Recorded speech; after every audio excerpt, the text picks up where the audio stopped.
Hello everyone, welcome to Bioscient. I hope आपने मेरे previous videos को देखा होगा। आज मैं आपको बताने वाली हूँ something about cell division. Division means बांटना, राइट? Dividing something.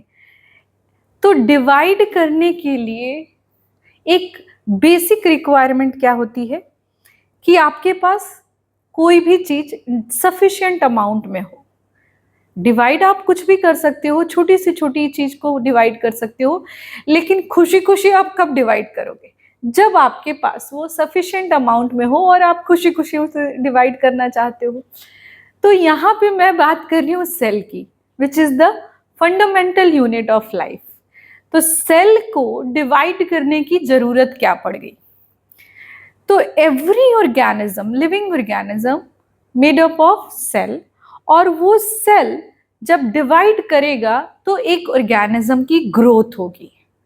और लिविंग ऑर्गेनिज्म का एक क्राइटेरिया यही है, लिविंग होने का वन ऑफ द क्राइटेरिया है कि वो ग्रो करता है साइज में, नंबर में उनके सेल्स बढ़ते हैं, और वो एक प्रोसेस से होता है जिसे हम कहते हैं सेल डिवीजन।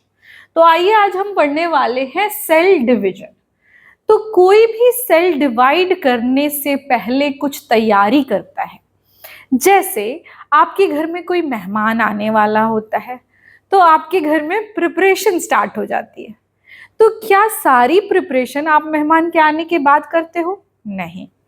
तो क्या होता है, मैक्सिमम पार्ट जो है तैयारी का आप पहले से करके रखते हो, और जब मेहमान आते हैं तब आप उन्हें सर्व करते हो। लेकिन आइडियली अगर आपसे कोई पूछेगा कि आपने सर्व कब किया, तो आप तो बोलोगे कि जब मेहमान आए। लेकिन एक्चुअल में अपने मम्मी से पूछो कि उन्होंने कितना टाइम लगाया इनके आने की तैयारी करने में।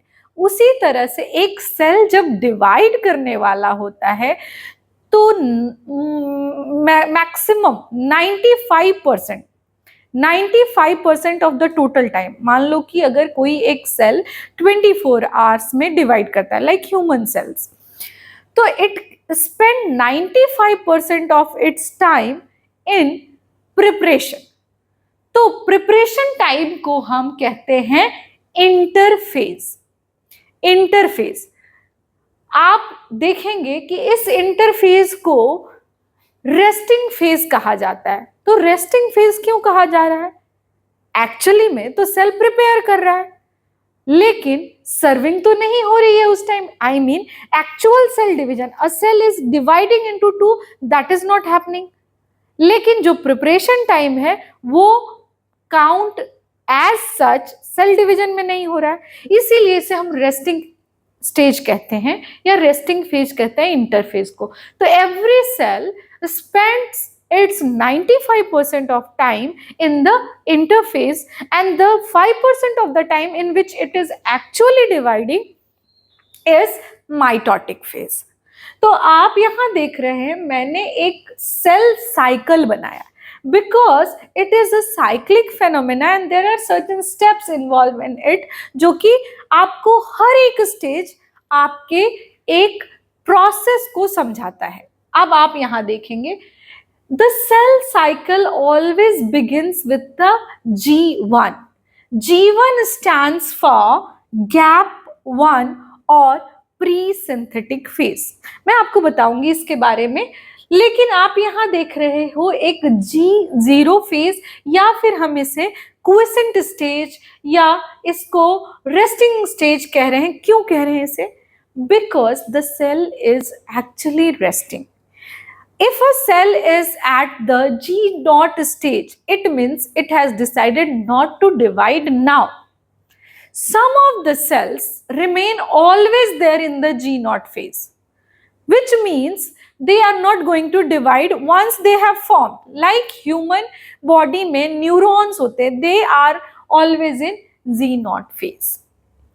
So this is the dormant stage. Now, once the cell has entered the G1 stage, it has passed the G1 stage, then it will not stop in between. It will be dividing and completing the cell cycle. तो आई hope आपने समझ लिया होगा जी not stage क्या है and G1 stage. मैंने क्या बोला था, कोई भी चीज अगर डिवाइड करना है तो उसकी तैयारी है।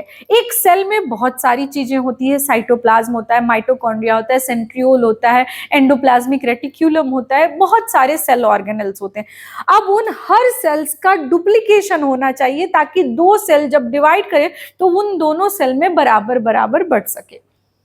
तो यहाँ पे G1 स्टेज में जो है वो प्रिपरेशन होती है और एस फेज में सिंथेसिस होता है। ये one of the very important step है सेल डिवीजन का।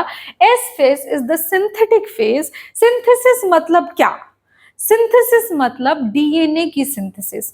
और ये डीएनए जो है ये सिंथेसाइज होता है और इससे पहले की स्टेज को हम इसे रेफरेंस पॉइंट मान के बोलते हैं कि ये प्री सिंथेटिक फेज है और इसके बाद का स्टेज जो है G2 वो पोस्ट सिंथेटिक स्टेज है। तो G1, S और G2 ये कलेक्टिवली कहलाता है इंटरफेज। क्या बोला मैंने आपको? G1, S और G2 ये कलेक्टिवली इंटरफेज कहलाता है।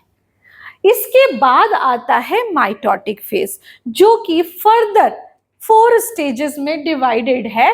That is I will be telling you in details, just roughly I am telling you it is divided into prophase, metaphase,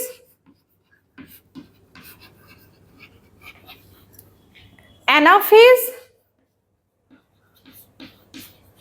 and telophase. So these are the stages of mitotic phase.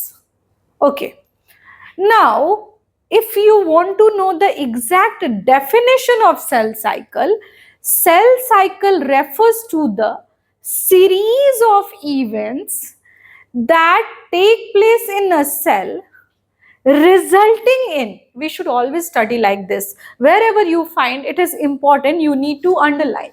So duplication of DNA and division of cytoplasm.